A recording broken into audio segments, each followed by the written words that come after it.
காங்கிரஸுக்கான நிலைப்பாட்டை இங்க இருக்கிற தலைவர்கள் யாரும் எடுக்க முடியாது. எப்பொழுதுமே அது தேசிய தலைமை தான். அங்க என்ன சொல்றாங்களோ அதை கேட்டுட்டு ராகுல் ஆர் கார்கே கார்கே, சோனியா காந்தி அவர்கள் இவங்க முடிவு தான். ஸோ தேசிய தலைவர் என்ன சொல்றாங்களோ அதன் அடிப்படையில் தான். இன்னைக்கு கூட காங்கிரஸ் கட்சியை சார்ந்த புதிதாக 70 மாவட்டங்களில் மாவட்ட செயற்கை தலைவர்களை மாற்றிருக்காங்க.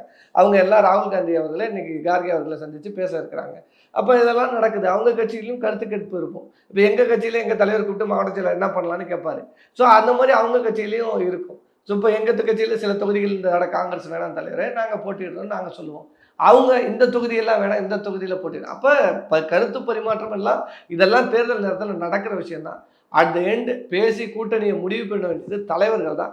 இங்கே பிரவீன் சக்கரவர்த்தியோ இல்லை மாணிக்கம் தக்கரோ இல்லை இந்த விக்கியோ இல்லை வேற யாரோ கிடையாது. தலைவர் அறிவிச்சிட்டாருன்னா அங்கே யாரா நின்னாலும் சரி, யார் ஒரு வேட்பாளராக இருந்தாலும் சரி, வேலை செய்வது திமுக கூட்டணியின் கடமை. அதை திமுக கூட்டணியில் உள்ள எல்லா கட்சிகளும் செய்யும்.